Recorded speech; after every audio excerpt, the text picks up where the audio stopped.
So we will start with equilateral triangle, जो कि हमने लास्ट क्लास में थोड़ा सा डिस्कस किया, नहीं किया था एक्चुअली, डाउट्स में डिस्कस किया. So equilateral triangles, ये दिया है. So what should be the condition? Let Z1, Z2 and Z3 are vertices of an equilateral triangle.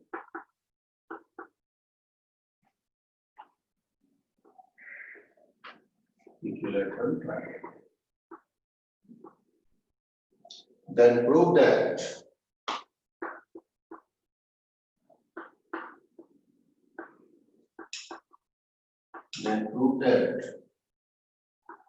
one by Z1 minus Z2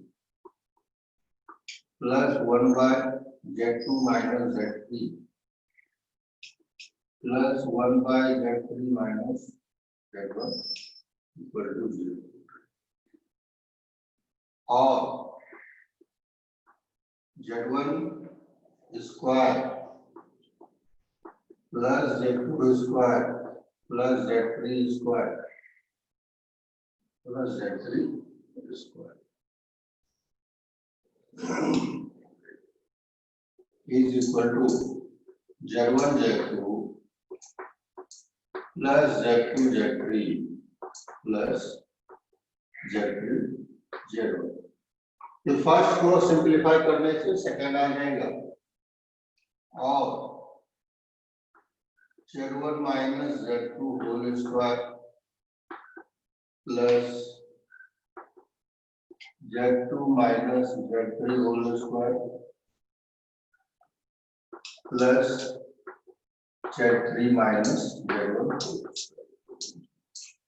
ये भी जो सेकंड है उससे सिंप्लीफाई कर सकते हो, और Z1 cube plus Z2 cube plus Z3 cube is equal to 3Z1 Z2. ये all are conditions for equilateral triangle. इसे नोट कर लो, फिर हम लोग प्रूव करेंगे.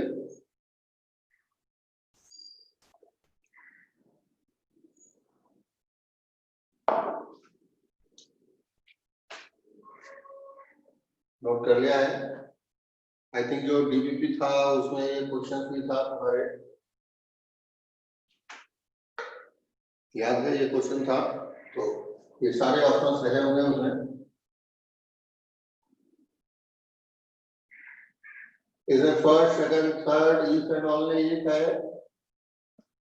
First second third if and only if है, but fourth one is if and only if नहीं है. It is if triangle, if triangle is equilateral then this is.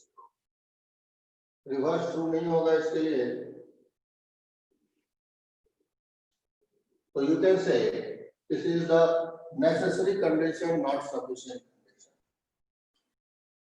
जो फोर्थ वन है ये necessary condition है to for a triangle to become an equilateral triangle, but it is not sufficient condition. But 1, 2, 3.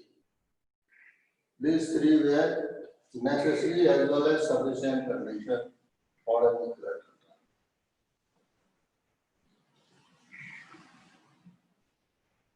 इसको तुम्हें समझ में आ जाएगा, बहुत इजीली मैं समझा देता हूँ कैसे ये बात हो रही है. इसको मैं रब करता हूँ.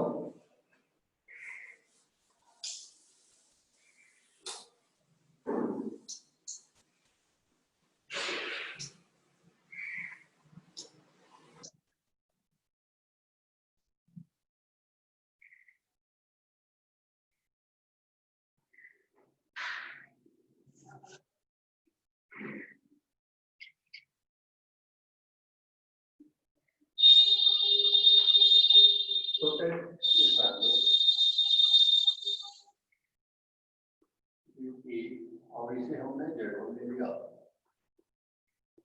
B Z2 और C Z2. So let AB square की value Z1 minus Z2 mod का square and BC square Z2 minus Z2 mod square and CA square is Z3 minus Z1. As it is equilateral triangle, so you can say AB square equal to BC square equal to CA square equal to हम इसको K square, where K belongs to Z1. So it means Z1 minus Z2 mod square is equal to K square. So Z1 minus Z2 into Z1 bar minus Z2 bar is equal to K. तो आप देख सकते हैं यहाँ से Z1 बार minus Z2 बार की value हो गई K square bar Z1 minus Z2. यहाँ तक ठीक है. सो इसी जगह सिमिलरली लिख सकते हैं. ये फर्स्ट है. Similarly what will be Z2 bar minus Z3 bar? It will be K square bar Z3 minus Z3 second one and Z3 bar minus Z1 bar equal to K square bar.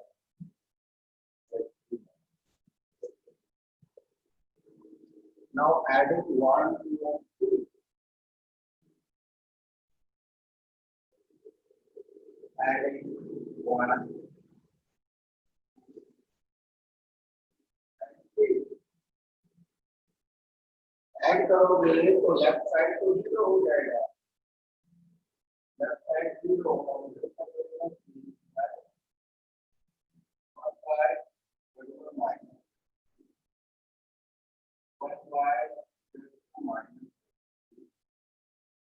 Plus 1 by 1 minus. So आपका जो prove करना था वो आपने prove कर लिया. So ये square root हो जाएगा. So 1 by Z1 minus Z2 plus 1 by Z2 minus Z3 plus 1 by Z2 minus Z1. यही आ है 0. This is your condition for any equilateral triangle. अब इसको सिंप्लीफाई करते चले जाओगे वो सारे वैल्यू आपको मिलते चले. नोट कर लिया.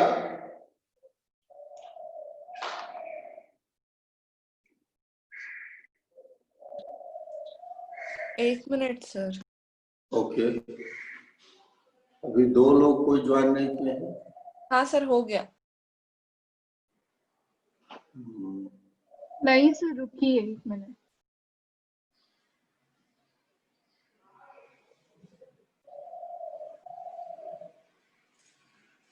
सुमित है क्या? सुमित नहीं है.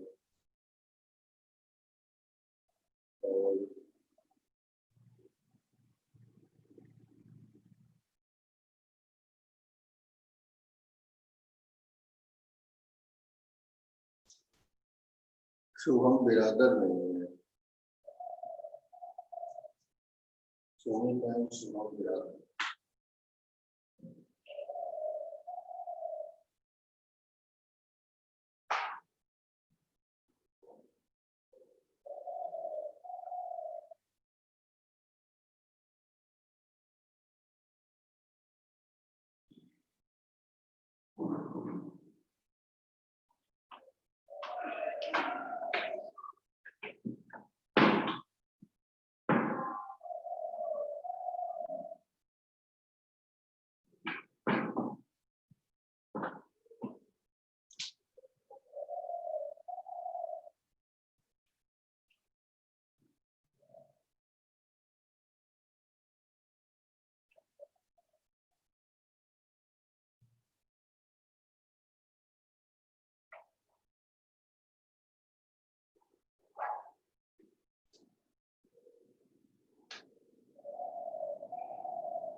ठीक है, तो रब कर रहा हूं मैं इसे।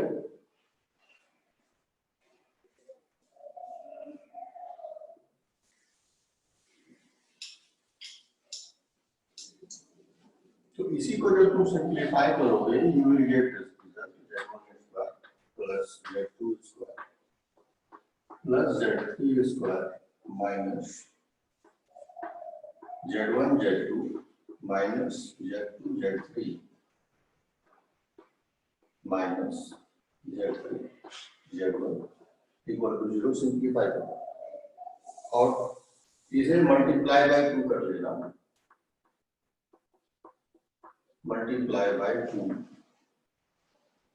तो ये बन जाएगा 2 z1 square plus 2 z2 square plus 2 z3 square minus 2 z1 z2 minus 2 z2 z3 minus 2 z3 z1 equal to 0। तो अब देखो z1 और एक एक अगर लेते जाओ तो z1 स्क्वायर ये बन जाएगा, तुम्हें z1 minus z2 whole square, एक को कंबाइन कर सकते हो, दूसरे पेयर को कंबाइन करोगे तो z2 minus z3 whole square हो जाएगा, और तीसरे पेयर को कंबाइन करोगे तो z3 माइनस z1। अब इसी पार्ट को अगर तुम z1 plus z2 plus z3 से मल्टीप्लाई करना, तो इससे मल्टीप्लाई बाय 10, तो क्या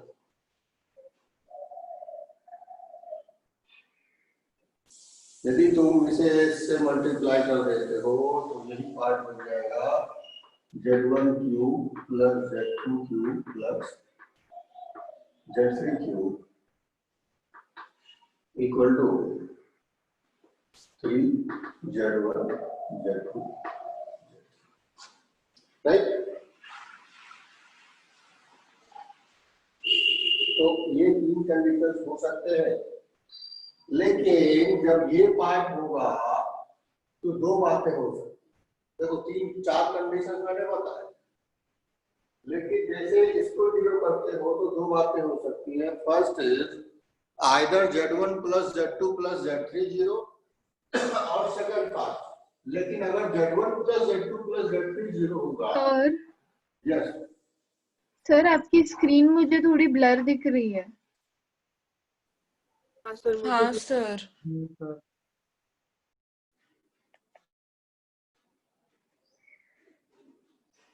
आवाज मेरी आ रही है? हाँ हाँ, सर आवाज आवाज अच्छे से आ रही अच्छे है। से आ रही है, बट स्क्रीन ब्लर दिख रही है। तो ठीक आ रहा है।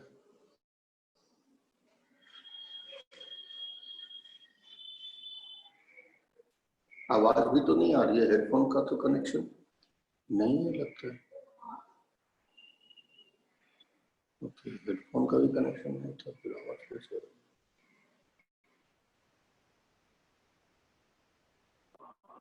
अब आवाज आपको क्लियर आ रही होगी।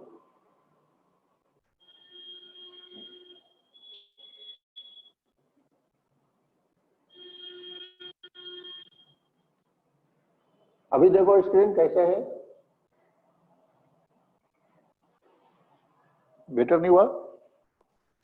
सर वैसा ही है, मुझे तो वैसा हाँ ही दिख सर रहा है। मुझे भी वैसे ही दिख रहा है। ओके,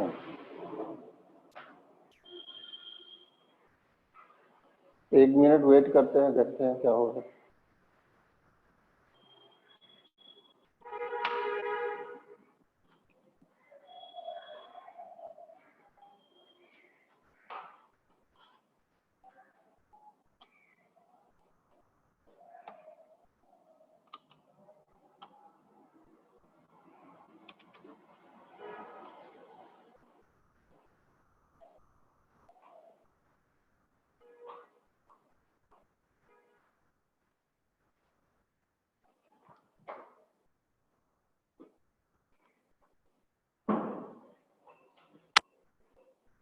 ठीक हुआ तो बताओ, नहीं तो फोन का डाटा यूज करते हैं फिर। हाँ सर, ठीक हुआ अभी। हाँ सर, अभी वो ठीक।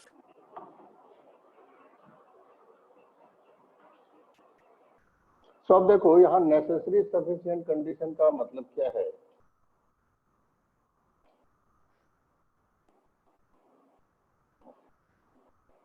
हमारा जो कंडीशंस आया वो ये तीन इक्विवेलेंट है, 1/Z1 minus Z2 plus Z2 minus Z3 plus Z3 minus Z1 equal to 0, ये और Z1 square plus Z2 square plus Z3 square minus Z1 Z2 minus Z2 Z3 minus Z3 Z1 equal to 0 और Z1 square minus Z2 square plus Z2 square minus Z3 square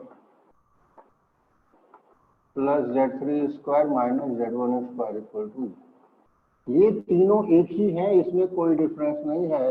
so all are necessary and sufficient condition. ये तीनों क्या है तुम्हारे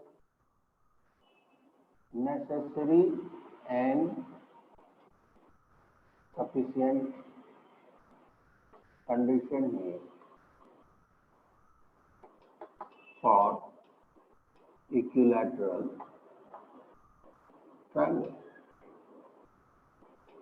और equilateral triangle ये तीनों necessary and sufficient condition है। लेकिन अगर मैं इसकी बात करता हूँ Z1 cube plus Z2 cube plus Z3 cube minus 3Z1 Z2 Z3, अगर ये तो ये फैक्टराइज कैसा होगा, ये फैक्टराइज होगा, इसको अगर 0 कर देते हो तो ये वाला जो लेफ्ट हैंड साइड फैक्टराइज होगा वो Z1 प्लस Z2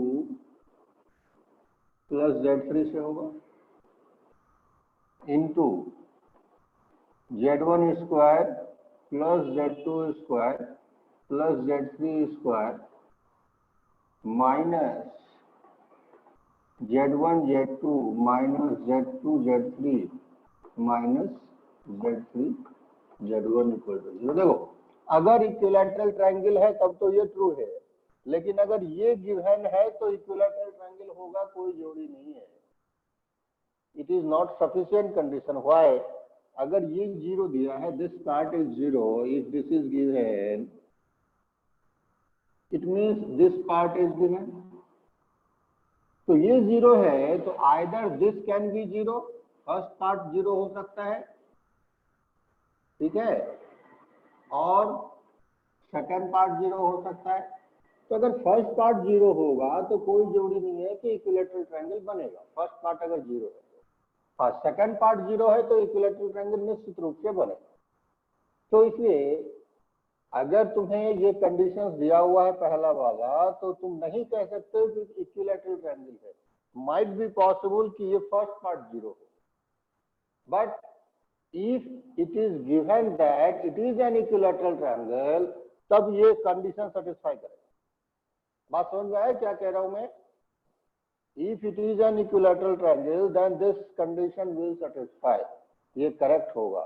बट इसका reverse, if it is given, then it is not necessary that it is equilateral triangle. It might be possible that its first part is 0, means Z1 plus Z2 plus Z3 is 0, not the second part is 0.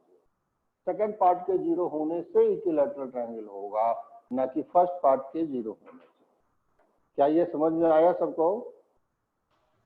Sir ये ऐसा क्यों है? मतलब आपने बोला कि Z1 plus Z2 plus Z3 अगर 0 हो तो नेसेसरी नहीं है कि वो ट्रायंगल बने, ऐसा क्यों सर? ये ट्रायंगल नहीं, अरे हमने कंडीशंस ये निकाला ना, हमारा कंडीशन इक्विलैटरल ट्रायंगल होने का ये है ना। हाँ समझ आया? हाँ अगर सर। मान लो कि हम तुमको बोल दिए देखो x minus y equal to 0 है, एक जीवन ये है, अब इसमें हम बोल रहे हैं देखो इसमें x plus y into x minus y multiply कर दिया 0, ये भी तो 0 होगा, तो x square minus y square equal to 0 होगा। तब तो इससे x प्लस वाई भी 0 आ जाएगा और x माइनस वाई भी 0 आ जाएगा। लेकिन सॉल्यूशन तो तुम्हारा ये है। ओके, हाँ हाँ हाँ। तो हम कुछ भी मल्टीप्लाई करते जाए तो काम नहीं चलेगा ना। बट एक फैक्टर वो है, तो आपको समझना है लास्ट वाला जो दिया मैंने वो सफिशिएंट कंडीशन नहीं है, नेसेसरी कंडीशन है। Means if it is an equilateral triangle then that condition is to be followed, but if that condition is given then it is not necessary that it will form an equilateral triangle, वो कुछ और भी form कर सकते हैं।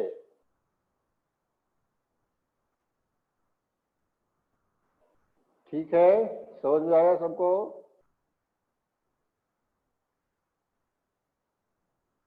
नहीं समझे? समझा सर। समझा सर।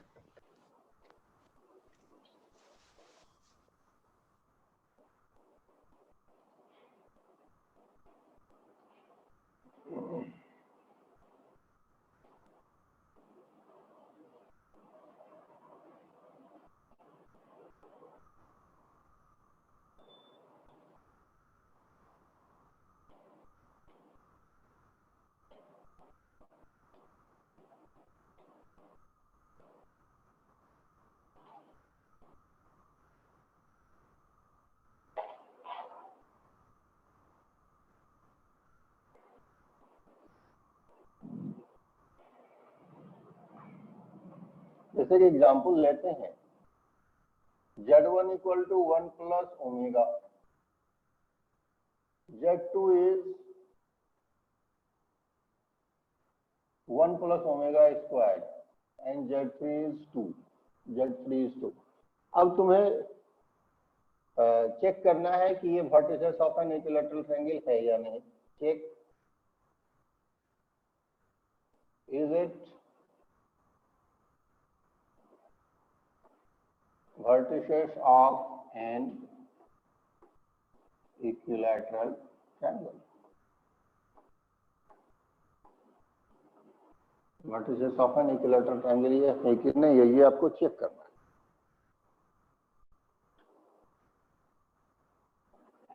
तो सबसे आसान कॉन्सेप्ट तो यही लगेगा ना, 1/Z1 minus Z2 plus 1/Z2 minus Z3 plus 1/Z3 minus Z1 find करते हैं। तो देखो क्या आएगा, 1/Z1 माइनस Z2 कितना आएगा, 1 और 1 कैंसिल हो जाएगा, तो ओमेगा माइनस ओमेगा स्क्वायर हो जाएगा, प्लस Z2 माइनस Z3 क्या होगा, Z2 minus Z3 omega square minus 1, omega square minus plus Z3 minus Z1, Z3 minus Z1, तो 1 माइनस होता, ऐसा कुछ बनेगा। तो इसको आप ट्राई करें, कैसे कर पाइएगा।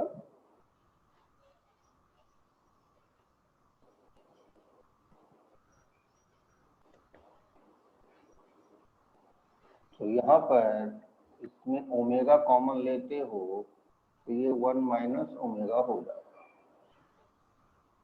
यहाँ भी अगर ओमेगा, तो यहाँ पे कॉमन ले नहीं पाओगे लगता है, तो ऐसे ही रहने देते हैं, omega square minus plus 1/1 minus. अब बताओ अब क्या करोगे, आगे का कैलकुलेशन कैसे जाना चाहिए।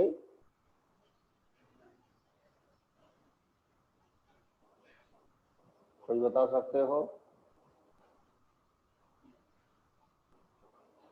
देखो आगे का कैलकुलेशन में फर्स्ट में आप ओमेगा स्क्वायर मल्टीप्लाई कर दो, ठीक, तो ये हो जाएगा, यहाँ भी ओमेगा स्क्वायर मल्टीप्लाई करोगे तो ओमेगा क्यूब हो जाएगा और 1 माइनस ओमेगा हो जाएगा, प्लस इस जगह ओमेगा मल्टीप्लाई कर दो, ओमेगा अगर मल्टीप्लाई करोगे ये ओमेगा क्यूब माइनस ओमेगा हो जाएगा, और यहाँ पर एज इट इज रहने दो 1/1 माइनस ओमेगा, तो इट इज ओमेगा स्क्वायर, और 1 ये हो गया तो 1 minus omega divided by omega by 1 minus omega plus 1/1 minus. समझा? तो इस तरह से ट्रिक अप्लाई करते हैं, डिनोमिनेटर को सेम कर लिया हमने। अब तुम आसानी से ऑब्जर्व कर पाओगे कि इसकी वैल्यू 0 है।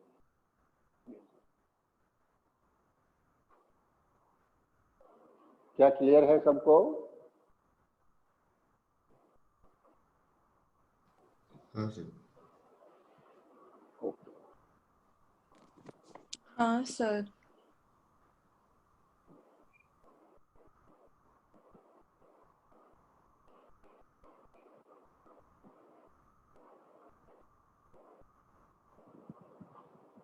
तो इस तरह से ये अगर ये ट्रू हो गया तो ऑब्वियसली तुम्हारा और सारे के सारे रिजल्ट तो ट्रू हो जाएंगे। अब मैं इसमें चेंज कर रहा हूँ,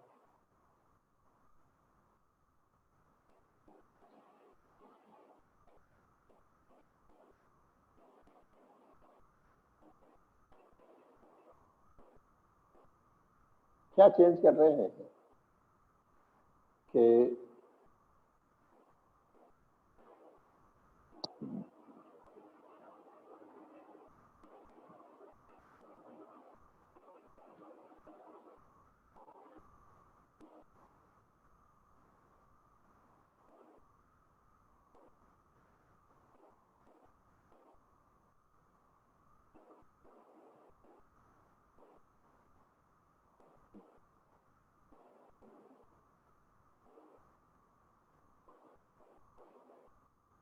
इसको यदि हम लोग -1 कर लें, इसको अगर -1 कर लें, अब क्या वो रिजल्ट ट्रू होगा क्या? अब चेक करो क्या वो करेक्ट आएगा क्या? जो वैल्यूज कह रहे हैं वो ट्रू होगा या नहीं होगा, चेक करके बताओ।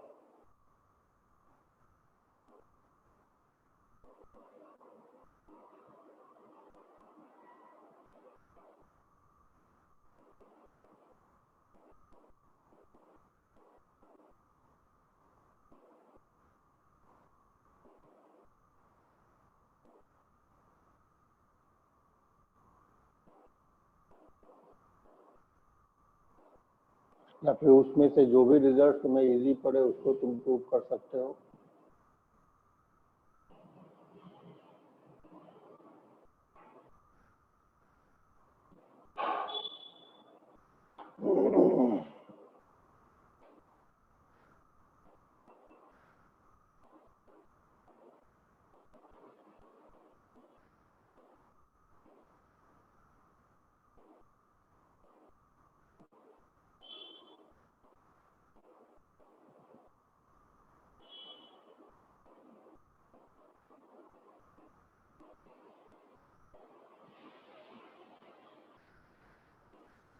हाँ सर, ये भी 0 हो रहा है। 0 हो रहा है, देखने दो। 1/, तो omega minus omega square, Z2 minus Z1 करोगे तो ये 2 प्लस ओमेगा स्क्वायर सर इस केस प्लस में शायद वो दूसरा वाला कंडीशन इजी होगा। 2 माइनस ओमेगा, कौन सा इजी होगा? वो Z1 दूसरा स्क्वायर वाला, plus Z2 square plus Z3 square तो वाला। वही करते हैं। और Z1 माइनस Z2, तो ये कैंसिल हो जाएगा, तो ओमेगा माइनस ओमेगा स्क्वायर का होल स्क्वायर हो जाएगा, प्लस Z2 माइनस Z1, तो ये हो जाएगा तुम्हें 2 सर प्लस आप ओमेगा स्क्वायर होल स्क्वायर हो जाएगा। Z1 को माइनस ओमेगा स्क्वायर अभी से लिख दो ना, Z1 को माइनस ओमेगा स्क्वायर। हाँ लिख देते हैं, कोई बात नहीं, लिख सकते हैं, तो कर लेना। Z1 को तुम लिखना चाहते हो, ठीक है लिख लो अभी से।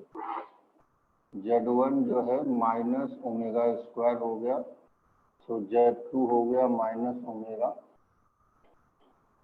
और Z3 हो गया -1, Z3 इज माइनस।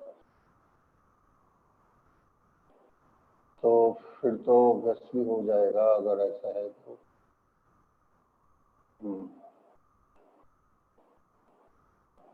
फिर तो सिर्फ ऑरिजिन के रिस्पेक्ट में इधर उधर कर। क्योंकि ये तो ठीक क्यूब है, रूट ये ऑफ तो यूनिटी हो गए, वो तो इक्वली स्पेस्ड ही होंगे। हाँ, ये तो हो ही जाएगा।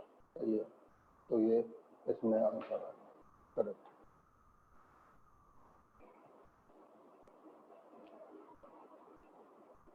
ठीक है, ये हो जाएगा। तो इस तरह से हम लोग चेक कर सकते हैं वो इक्विलैटरल ट्रायंगल्स है या नहीं है। क्लियर हो गया सबको?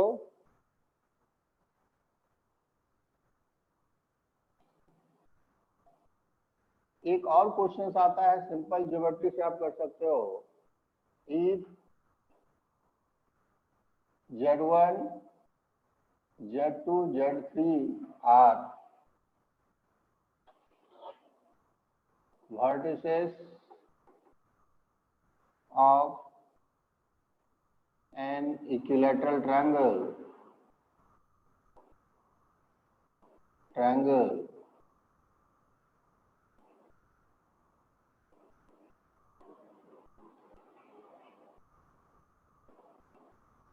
equilateral triangle,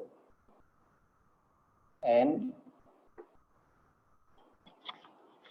all these three vertices lies on mod Z equal to R। ये सारा का सारा इस पे लाई करता है, mod Z equal to R पे। Then what should be the condition? Condition क्या होगा?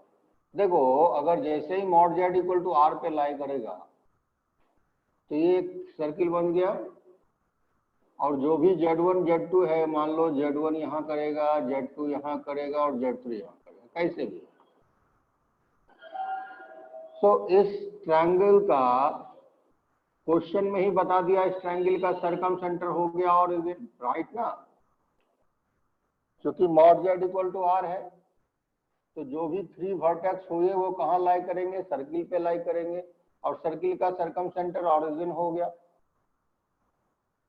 और in equilateral triangle all the centres were same होते हैं।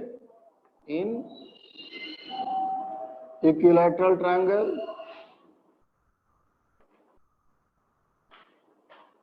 all the centers were same। so तुम सेंट्रोइड की ही बात कर सकते हो, एक सरकम सेंटर पे मत जाओ। सेंट्रोइड जो है सरकम सेंटर हो जाएगा, और सेंट्रोइड का फॉर्मूला सबसे आसान होता है Z1 plus Z2 plus Z3/3 होता है, यही होता है सेंट्रोइड का फॉर्मूला, और इसको तुम 0 कर सकते हो। तो आपका कंडीशन है। तो अगर कभी भी ऐसा देता है कि यूनिट सर्किल पर लाई कर रहा है, यूनिट सर्किल पर या कोई भी सर्किल पर लाई कर रहा है जिसका सेंटर जो है ऑरिजिन है, जिसका सेंटर ऑरिजिन है, तो आसानी से तुम कंडीशन निकाल सकते हो वो इक्विलैटरल ट्रायंगल के लिए क्या होगा।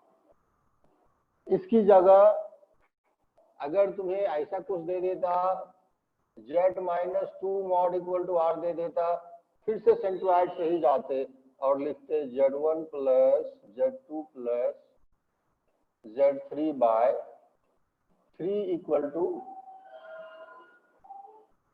क्या करते? इसको 2 के बराबर कर देते, सेंटर तो 2 हो जाएगा सेंट्रोइड, तो यही सेंट्रोइड होगा, यही सरकम सेंटर होगा। So it means Z1 plus Z2 plus Z3 equal to 6। तो क्या ये कॉन्सेप्ट समझ में आया तुमको? अगर सर्किल पे बता दे, तीनों वर्टेक्स सर्किल पे है और उसका सेंटर पता है, तो सरकम सेंटर पता है, and according to equilateral triangle circumcentre and centroid were same, तो सेंट्रोइड को सरकम सेंटर पे फिक्स कर देंगे और फिर वहां से आप कंडीशन निकाल सकते। क्या क्लियर है सबको? समझ में आ गया? हाँ सर। बताओ। ओके,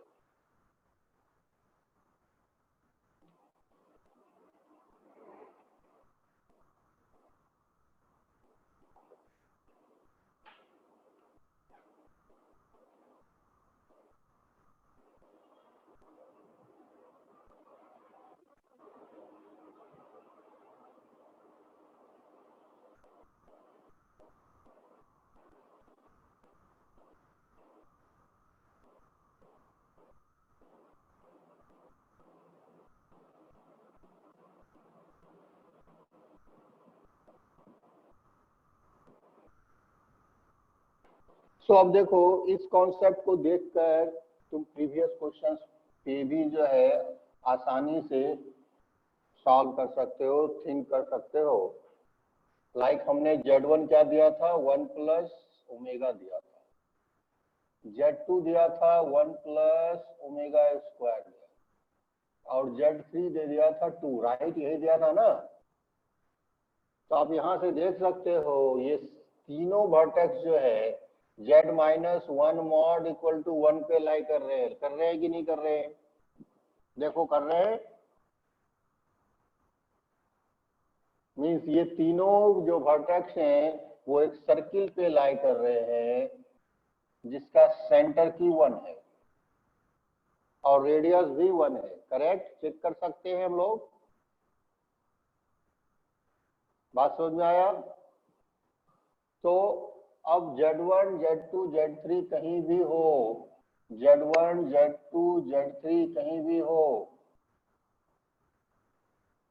इसका जो सेंट्रॉइड होगा वो सरकम सेंटर दोनों सेम हो जाएगा। अगर इक्विलैटरल ट्रायंगल है तो, इक्विलैटरल ट्रायंगल है तो सेंट्रॉइड और सरकम सेंटर सर सेम हो। यस सर, आपने यहाँ पे कैसे बोला कि वो Z-1 के मॉड पे ही लाई करेगा? ओके, ये Z1 माइनस 1 करो, यहाँ पर Z1 माइनस 1 इक्वल टू हाँ। ओमेगा हो जाएगा, Z2 माइनस 1 करो ओमेगा स्क्वायर हो जाएगा, Z3 माइनस 1 करो 1 हो जाएगा। मॉडुलस लो हर केस में 1 ही आएगा। ओके ओके, हाँ सर, ठीक है।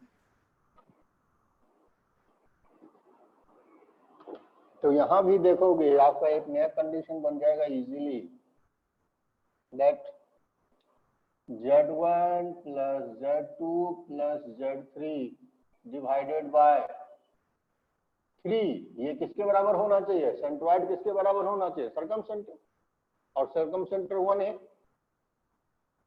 तो जो जनरलाइज कंडीशन होगा वो होगा Z1 plus Z2 plus Z3 equal to 3 और इक्विलैटरल ट्रायंगल, जो कि यहाँ मिलना चाहिए। क्या मिल रहा है?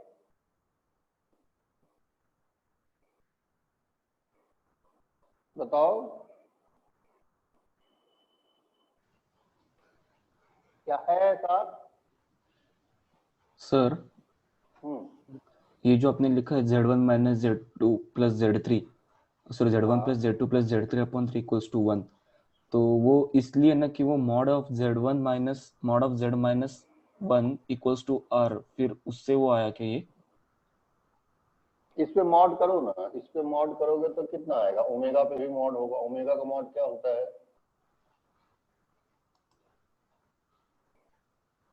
क्या होता है? 1 होता है। इस पे भी मॉड करो, ओमेगा स्क्वायर का मॉड क्या होता है? 1 होता है।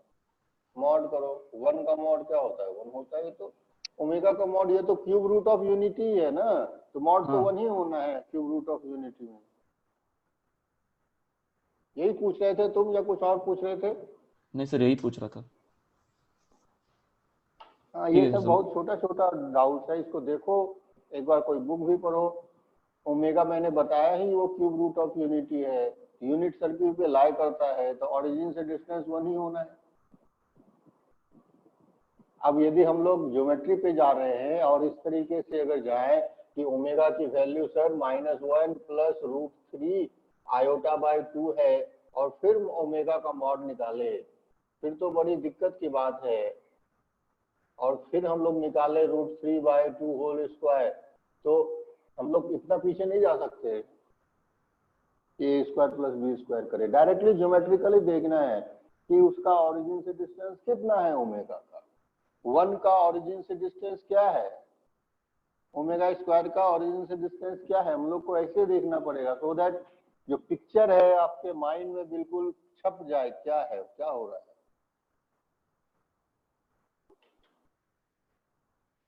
समझ में आया असर? ऐसे सोचना है आपको। ठीक अब है सर। होगा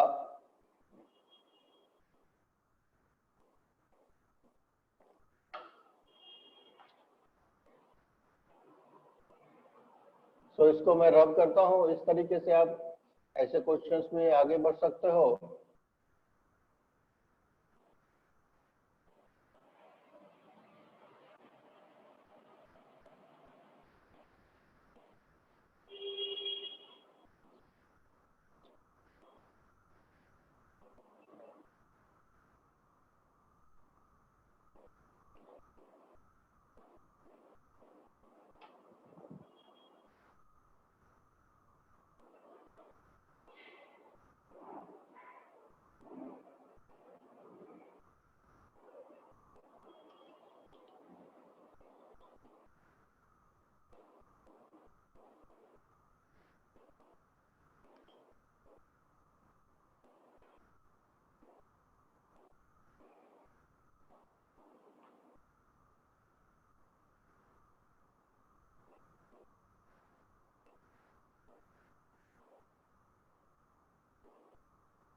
देखो अब क्वेश्चन हो सकता है let Z1 equal to 2 plus alpha, Z2 is 2 plus beta and Z3 is 2 plus gamma, where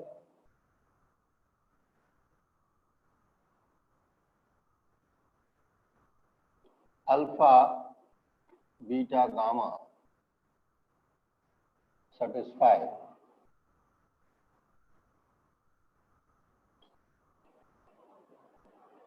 alpha, beta, gamma satisfy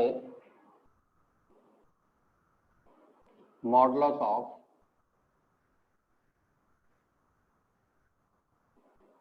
Z equal to 4।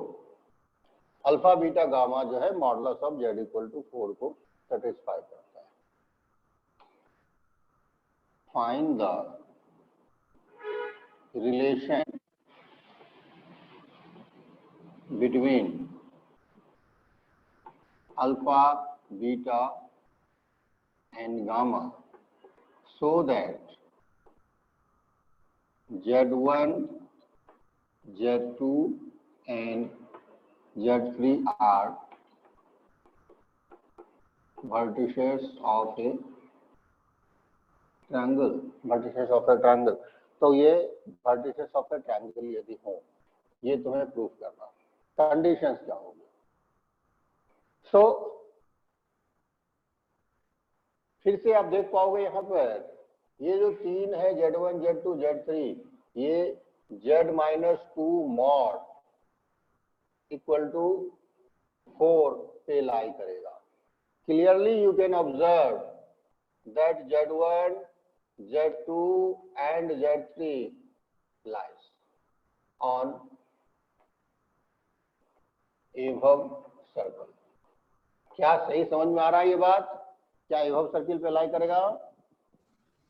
हाँ सर। तो क्या हो गया? अब हम लोग को फिर से जो हम लोग ने 4 कंडीशंस बताया था उसको यूज नहीं करना है, यहाँ डिफरेंट चलना है। क्योंकि यहाँ पर फिर से तुम्हें सेंट्रॉइड दे दिया, सॉरी सरकम सेंटर दे दिया, तो सरकम सेंटर हमें पता लग गया। सरकम centre of Z1, Z2, Z3 ये कितना है बता सकते हो कोई? सरकम सेंटर क्या होगा इसका? Z1, Z2, Z3 का 2 2 होगा, 2 हाँ। होगा। तो इक्विलैटरल है, क्योंकि कैसा वर्टिसेस है, Z1 Z2 are vertices of equilateral, I think छूट गया, vertices of an equilateral triangle, vertices of an equilateral triangle. अगर ये Z1 Z2 Z3 vertices of an equilateral triangle है, तो जो सरकम सेंटर होगा वही क्या होगा, सेंट्रॉइड भी होगा, वही इसका सेंट्रॉइड होगा, तभी वो इक्विलैटरल बनेगा। तो इसका मतलब है हम लोग सेंट्रॉइड निकाल लें, Z1 plus Z2 plus Z3 divided by 3 कर लें, और ये किसके बराबर होना चाहिए, 2 के बराबर। 2 के बराबर होना चाहिए, राइट, ये होना चाहिए 2 के बराबर। तो हम लोग कैलकुलेशन शुरू करते हैं, Z1 plus Z2 plus Z3 is equal to 6, और Z1 Z2 Z3 तो दिया हुआ है, क्या दिया हुआ है, 2 plus alpha, 2 plus beta and 2 plus gamma, 2 plus gamma is equal to 6। So what is alpha plus beta plus gamma, ये 0 आ गया, हो गया, यही हो गया तुम्हारा आंसर। क्या कहीं कोई दिक्कत हुई? नहीं,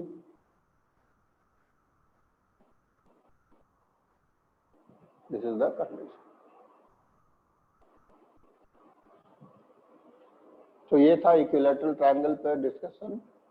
इस तरह से हम लोग या तो ज्योमेट्रिकली जा सकते हैं, सेंट्रॉइड को सरकम सेंटर पे कोइंसाइड कर लेंगे, उससे भी इक्विलैटरल ट्रायंगल बन जाएगा, या फिर दूसरा मेथड जो बताया उस तरीके से करें।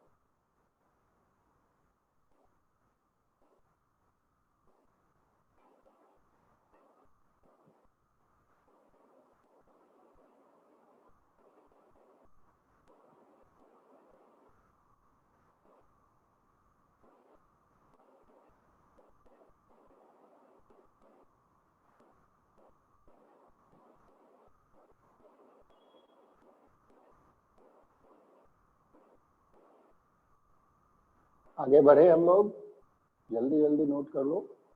हाँ सर। एक मिनट सर, एक मिनट।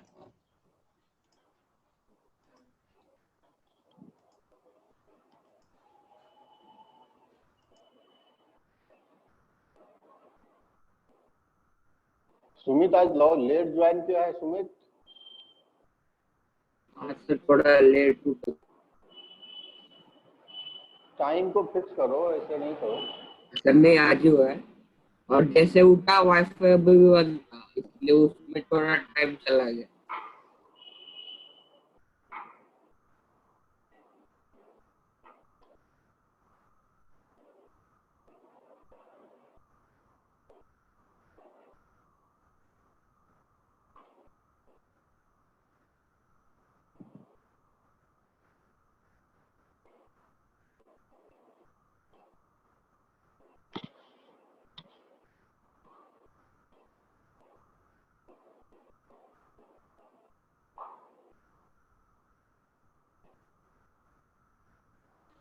हो गया सर।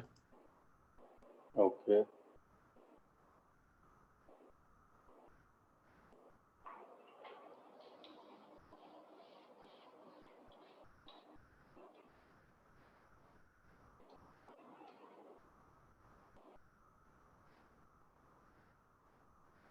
सो अब रोटेशन पे आते हैं।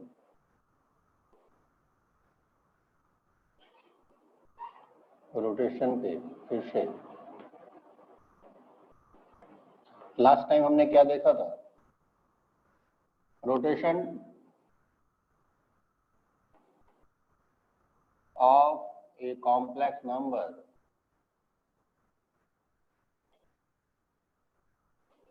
about origin in anti-clockwise direction,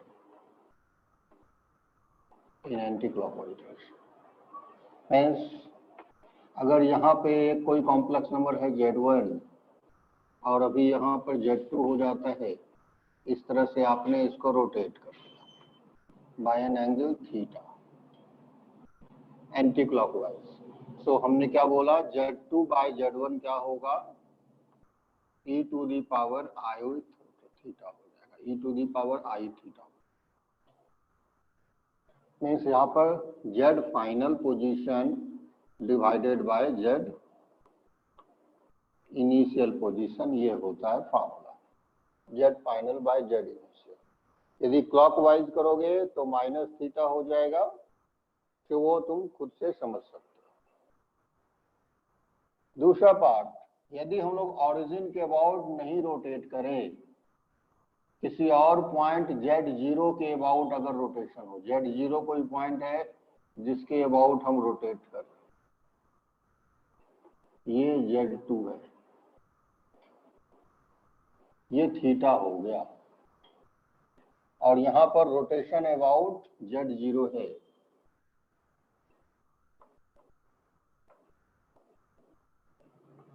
about Z0 है, तो आप क्या बोलोगे, Z2 माइनस Z0, Z0 के अबाउट रोटेशन है, Z1 minus Z0 is e to the power i theta, ऐसा कुछ होगा।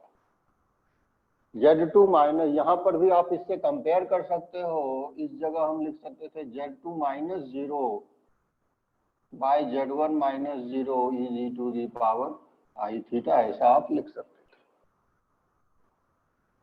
ठीक है ना,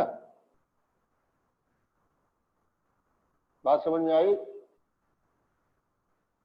तो ये वाला पार्ट तो हमने लास्ट क्लास में ही बताया था कैसे प्रूव कर सकते हैं, इसको विदाउट प्रूफ ही बता रहा हूं, आप इसको भी याद रखिए। सिर्फ माइनस, जो जिसके अबाउट रोटेट करना है वो माइनस Z0 कर लेना है सब।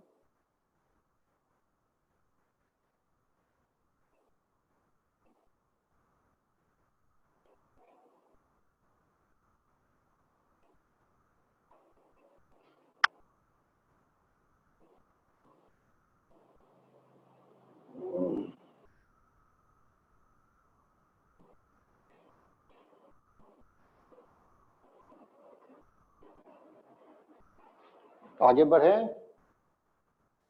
1 मिनट सर।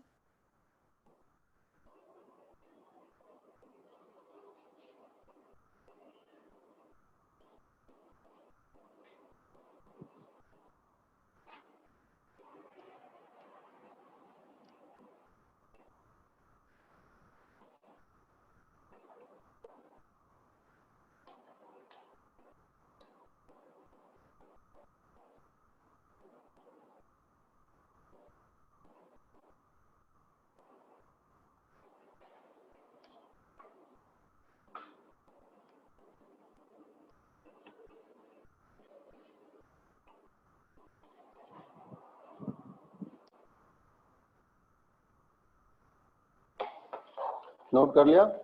हाँ तो सर। अब देखो एक और पार्ट हो सकता है कि हमने जो इसको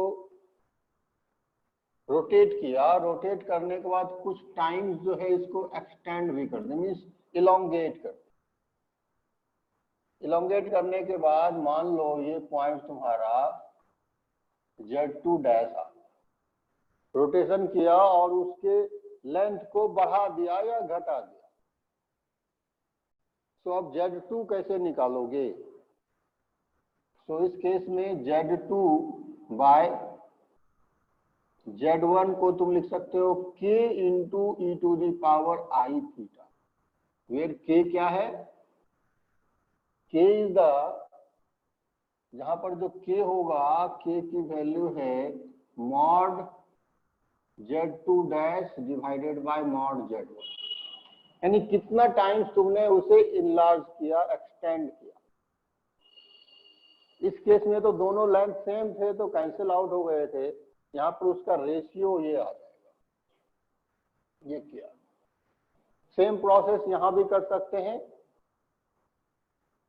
ठीक है।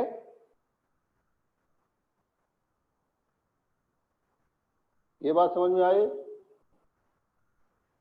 सर इस केस में हमने Z2 को इलोंगेट किया ना? हाँ Z2 को एलोंगेट करके उसको लेंथ बढ़ा दिया तो किसी और पॉइंट पे चला गया, मान लो Z2 डैश पे चला गया, हाँ लेंथ इंक्रीज हो गया। कितना इंक्रीज हो गया वो रेशियो से पता लग जाएगा। सर तो Z2 डैश बाय Z1 होना चाहिए ना? Z2 dash, Z2 dash by Z1। हाँ वही लिखा है मैंने, Z2 डैश का मॉड बाय Z1 ही लिखा है हमने। नहीं तो इक्वल्स टू के e raise to I theta में। हाँ वही तो लिखा है। ओके हाँ यहाँ पर कह रहे हो, ये ठीक है, हाँ ये ठीक है, हाँ Z2 डैश हो जाएगा, करेक्ट, वो सही बात है, Z2 dash by Z1, correct. अब इस पे एक दो क्वेश्चंस करते हैं तो ज्यादा आइडिया लगेगा इसका क्या यूज है।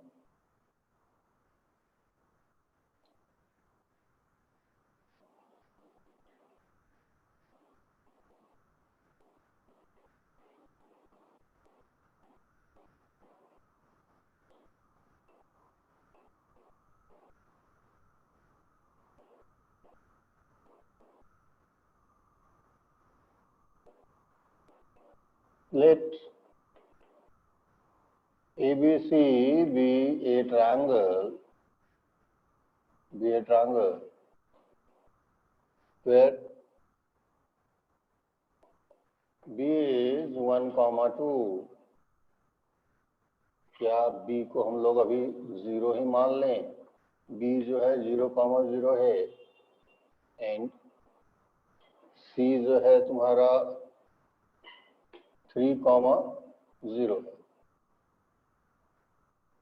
If angle B is pi by 6, if angle B is pi by 6 and BA length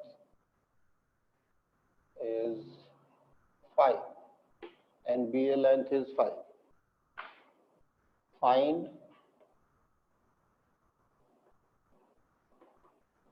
coordinate of A। ये तुम्हें बताना है A का कोऑर्डिनेट क्या होगा। स्ट्रेट लाइन से भी बताते थे, यहाँ पर हम लोग स्ट्रेट लाइन से ना करके कॉम्प्लेक्स नंबर से करते हैं। ये हो गया ऑरिजिन, यहाँ पर कोई लेंथ है, ये मान लो C है, सॉरी ये B है और ये C है, तो C का कॉम्प्लेक्स, C तो 3 बन जाएगा, कॉम्प्लेक्स नंबर में तो सिर्फ 3 ही लिख सकते हो। ये रियल Z है और इसको Z मान लिया, और ये एंगल तुम्हारा पाई बाय 6। सो इसको पहले तो रोटेट कर रहे हो, किसके अबाउट? ऑरिजिन के अबाउट। लेकिन ये तो यहाँ पर आ जाएगा ना, यहाँ पर तो आएगा नहीं, सही बात है। रोटेट कर रहे हो और वहां पर यहाँ पे पहुंच जाएगा, यहाँ पहुंचने के लिए तो इलोंगेट करना पड़ेगा थोड़ा सा, यानी ए जो यहाँ पर आएगा उसके लिए इलोंगेट करना, और उसके लिए तुम्हें B A by B C चाहिए होगा जो कि के की वैल्यू होगी। तो बताओ B A by B C क्या होगा, क्या बता सकते हैं? बताओ, ये पारस है, Atharva, 5/3। Means, B A by B C, yes 5/3 हो जाएगा, B A by B C is 5/3 हो, ठीक है, ये के निकल गया। सो अब जेड डिवाइडेड बाय क्या होना चाहिए? Z divided by means Z final में था, उसको Z2 डैश कह सकते हो, divided by Z1 is K e to the power iota pi by 6। So Z2 dash यही निकालना था तुम्हें, Z2 dash divided by Z1, Z1 क्या दिया हुआ है? Z1 3 दिया हुआ है, और ये हो गया 5/3 e to the power iota pi by 6। So from here Z2 dash equal to 3 cancel हो गया, 5 e to the power I pi by 6। सो आगे का प्रोसेस आप आसानी से कर पाओगे। तो रोटेशन करके हमने आंसर कर लिया है, Z2 dash equal to 5 cos pi by 6 plus I sin pi by 6। वैल्यू पुट कर लो, तुम्हें कोऑर्डिनेट मिल जाएंगे। क्या समझ में आया? तो x कोऑर्डिनेट हो जाएगा 5√3/2 एंड y कोऑर्डिनेट हो जाएगा 5/2। इसी तरीके से अगर एंटी रोटेशन कर देते तो -π/6 आता, यानी दो कोऑर्डिनेट आते, एक इधर आता और एक इधर आता। क्लियर है? नहीं? हाँ सर। एक और क्वेश्चंस कर लेते हैं।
ठीक है, इसको रब कर रहा हूं मैं।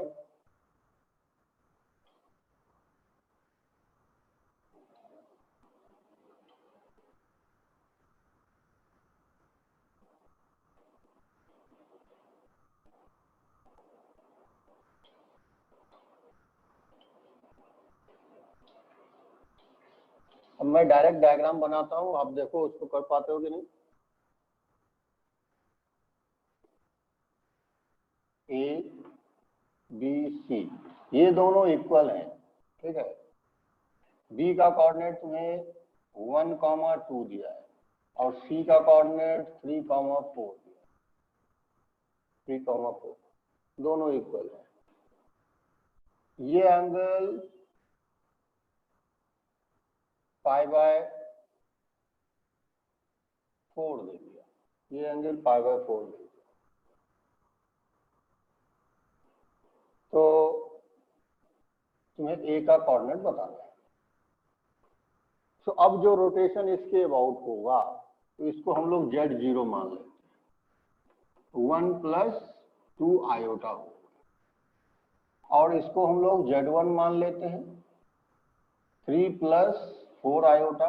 और ए पता नहीं है तो ए को Z2 मान लिया। अब कैसा होगा रोटेशन इसके अबाउट? इस फिगर के लिए तो एंटी क्लॉकवाइज है, तो Z2 - Z0 by Z1 - Z0 is equal to e⁻iota π/4। क्योंकि दोनों लेंथ सेम है तो k तो 1 ही फैक्टर है, k का फैक्टर 1 है, रेशियो 1 है। आगे का प्रोसेस आप कर सकते हो, Z2 - Z0 क्या लिखोगे? 1 + 2i। इस तरह से आप लोग आंसर करके बताओ कैसे आंसर करेंगे।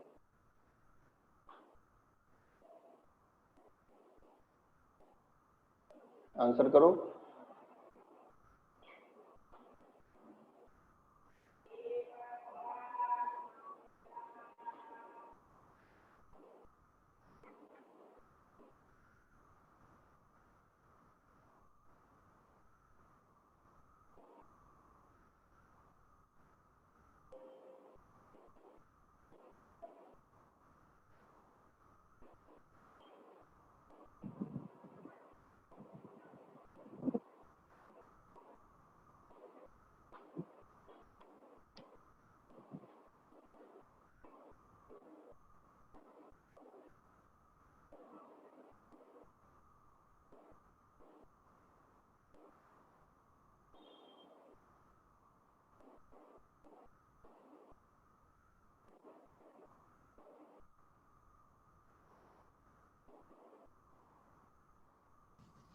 सर वो 1 प्लस आई इंटू 2 प्लस 2√2 y।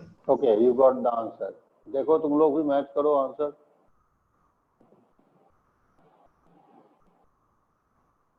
सो इस टेक्निक से तुम आसानी से विदाउट यूजिंग कोऑर्डिनेट ज्योमेट्री और उससे कम टाइम में सॉल्व कर सकते हो क्वेश्चन को। So clear to everyone?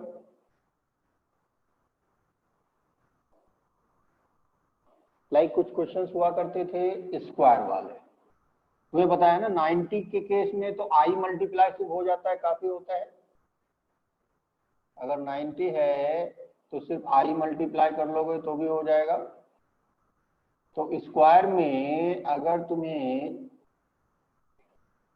ये पॉइंट दिया है, इसका कोऑर्डिनेट दे दिया, मान लो इसका कोऑर्डिनेट दे दिया तुम्हें 1,2 दे दिया, और एक और कोऑर्डिनेट दे दिया मान लो 5,6 दे दिया, तुम्हें ये दोनों कोऑर्डिनेट निकालने हो। तो सिर्फ इसको 1,2 के अबाउट रोटेट करना है और π/2 से रोटेट करना है। जब भी π/2 का रोटेशन होगा तो ये जो e to the power i theta है ये क्या बन जाएगा, ये आयोटा से बन जाएगा, e to the power i π/2, और e to the power minus i π/2 क्या बनेगा, ये माइनस आयोटा।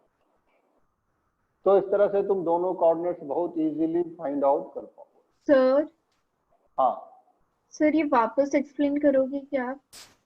स्क्वायर वाला, हाँ ये हाँ सर। इस पे एक क्वेश्चन कर लेते हैं।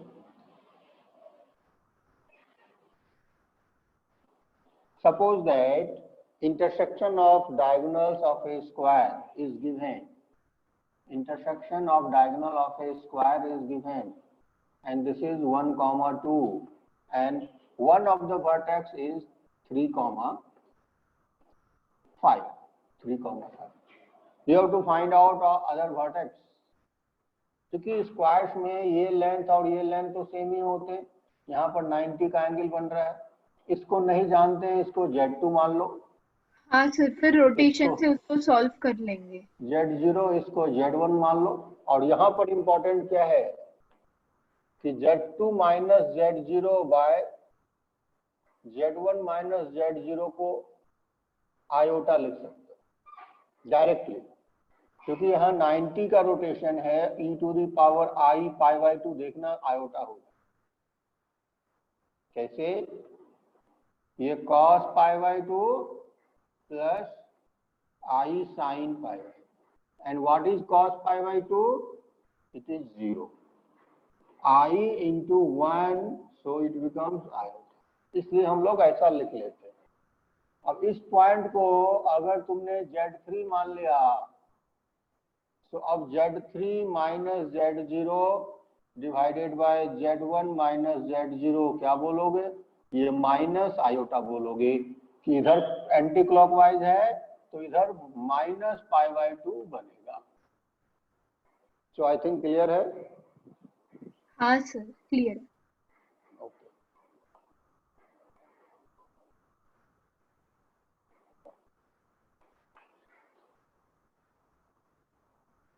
इसको मैं रब करता हूं फिर।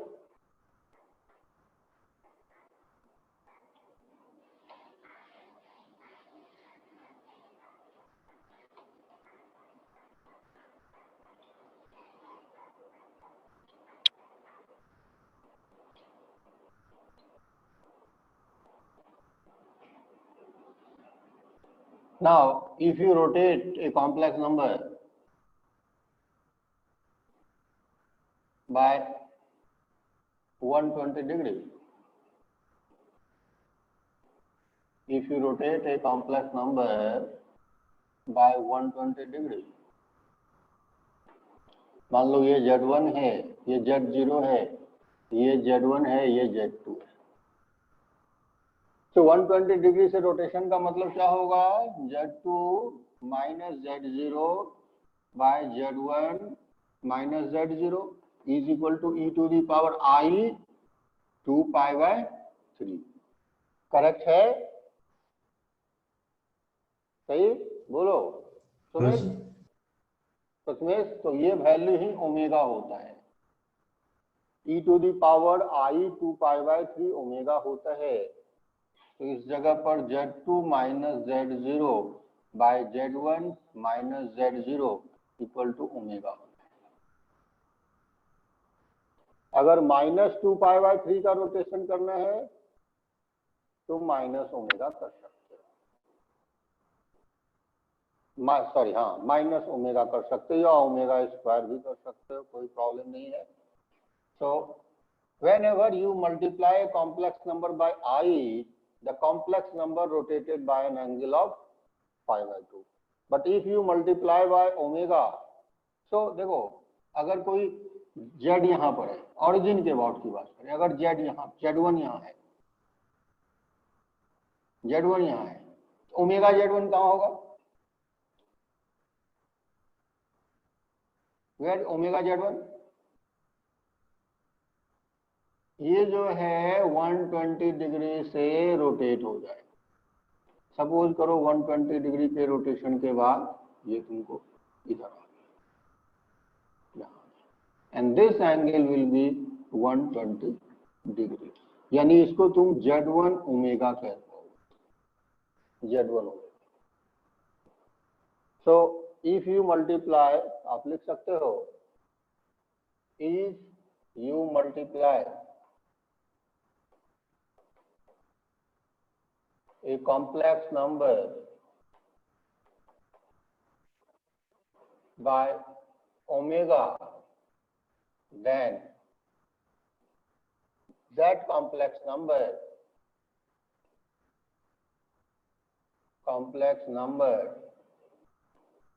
gets rotated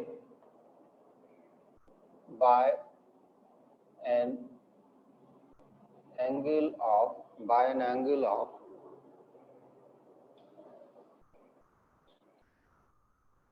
2π/3 about origin in anti-clockwise direction, about anti-clockwise। क्या समझ में आया? अबाउट ऑरिजिन रोटेशन होगा अगर उसको ओमेगा से मल्टीप्लाई कर देते हो तो।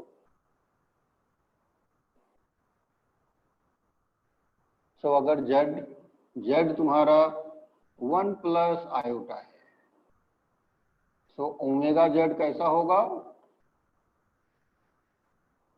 z ये है तो z तुम्हारा यहाँ पर कहीं आ गया, ये मान लो z आ गया। So your omega z will be 120, इसमें ऐड करोगे 165, yes। तो ये कहीं ऐसा बनेगा, ये हो जाएगा omega, and this angle is 120। कोई डाउट रह गया तो बताइए, यदि कोई डाउट रह गया यहाँ पर तो बोलो। नहीं?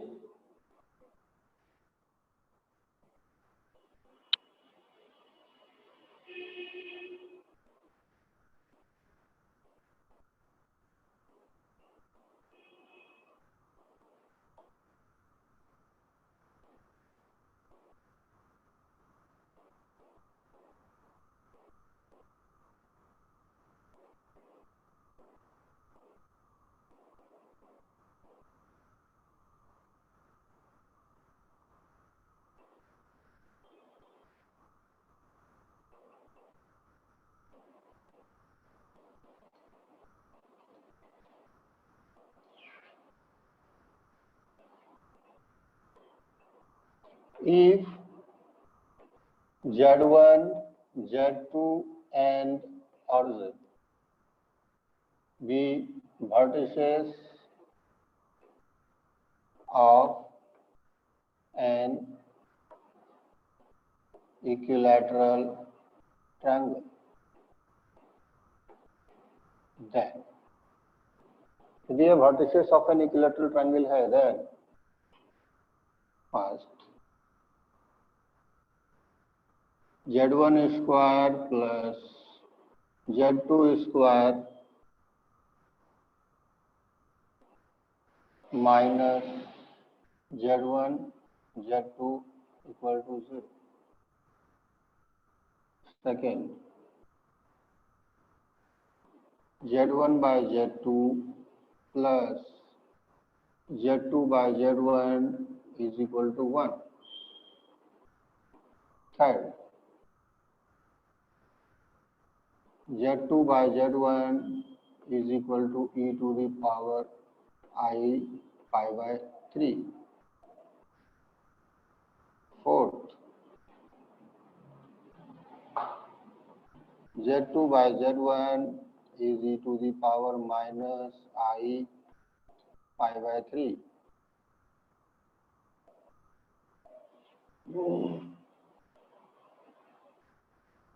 Fifth,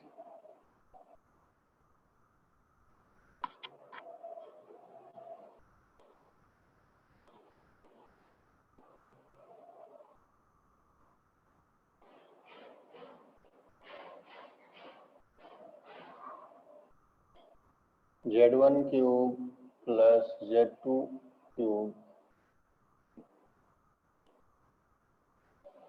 equal to 0. क्या समझ पा रहे हो? क्या मैं करता जा रहा हूं यहाँ पर?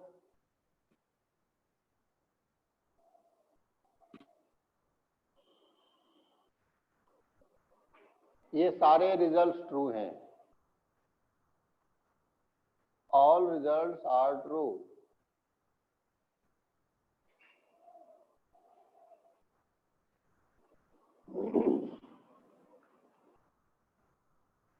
Clear to everyone? क्वेश्चन किया था मैंने, लेकिन उसमें ये वाला प्रश्न नहीं लगाया था. Okay.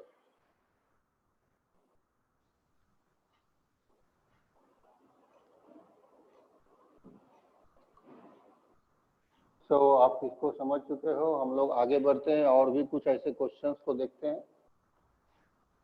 सर इसके मतलब प्रूफ में जाने की जरूरत नहीं है ना, ये फिफ्थ वाले के इसका लिए? सारा प्रूफ तो कर दिए यार. इसमें वही रिजल्ट्स तो मैंने एक साथ लिखा है. सारा प्रूफ तो मैंने कर दिया. इसमें कोई प्रूफ ऐसा नहीं है जो कि छूट गया है.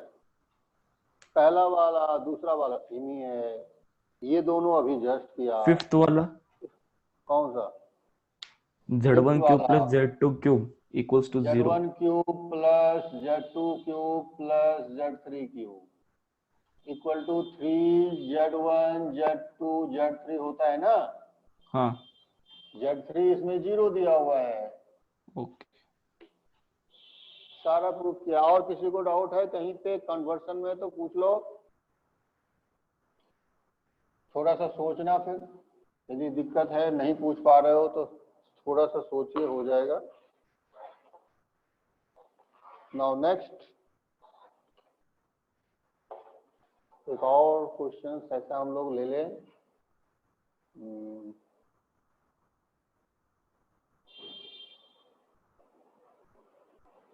क्या लेने वाला था मैं भूल भी गया.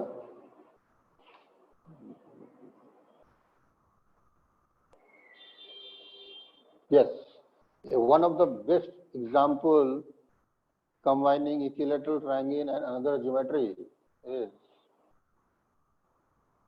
if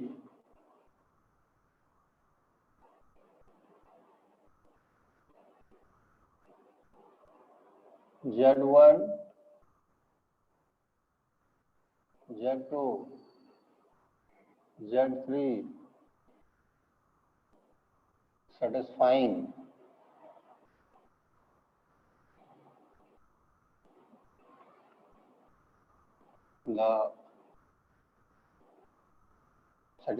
the equation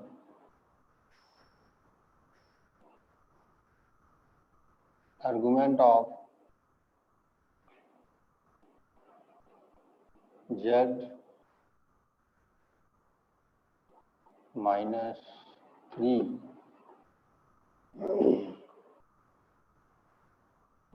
argument of Z minus 3 by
time हो गया क्या? ये क्वेश्चन मैं भूल रहा हूँ।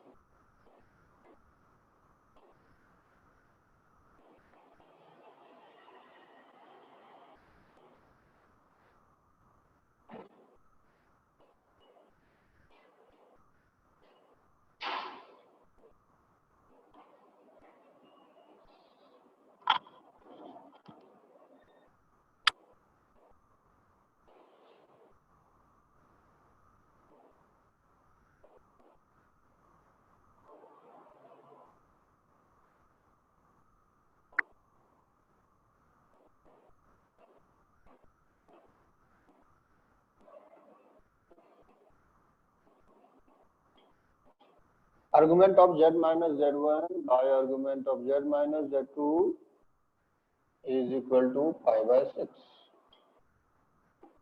Is equal to 5 by 6. Then find